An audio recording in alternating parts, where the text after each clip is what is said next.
আসসালামু আলাইকুম। ভারতকে সময় মতো সমুচিত জবাব দেওয়ার অনুমতি দিল পাকিস্তানের সশস্ত্র বাহিনীকে। পাকিস্তান বলেছে জাতিসংঘ সনদের ৪১ নম্বর অনুচ্ছেদের আওতায় তাদের আত্মরক্ষার অধিকার আছে। দেশটির হুঁশিয়ারি করে বলেছে, সার্বভৌমত্ব লঙ্ঘন ও বেসামরিক লোকজন হত্যার প্রতিশোধ নিতে সময় মতো ভারতের বিরুদ্ধে জবাব দেওয়ার অধিকার রাখে তারা। আজ বুধবার পাকিস্তানের জাতীয় নিরাপত্তা কমিটি বৈঠকের পর দেওয়া এক বিবৃতিতে একথা বলা হয়েছে।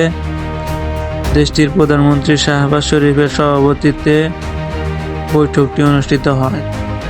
বিবৃতিতে বলা হয়, নিজেদের বিচার বিবেচনা অনুযায়ী ভারতের বিরুদ্ধে পাল্টা পদক্ষেপ নেওয়ার জন্য পাকিস্তানের সশস্ত্র বাহিনীকে পূর্ণ অনুমোদন দেওয়া হয়েছে।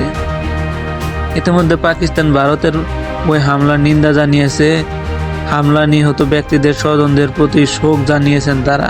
ভারতের হামলাকে উস্কানিমূলক ও কাপুরুষোচিত উল্লেখ করে ইসলামাবাদ বলেছে, এই ঘটনাকে কেন্দ্র করে যে ভয়াবহ পরিস্থিতি তৈরি হয়েছে তার সমুচিত জবাব দেওয়া হবে। বিবৃতিতে বলা হয়, পাকিস্তানের সেনাবাহিনী ভারতের আগ্রাসন থেকে নিজ দেশের ভূখণ্ডগত অখণ্ডতা দৃঢ়ভাবে রক্ষা করেছে।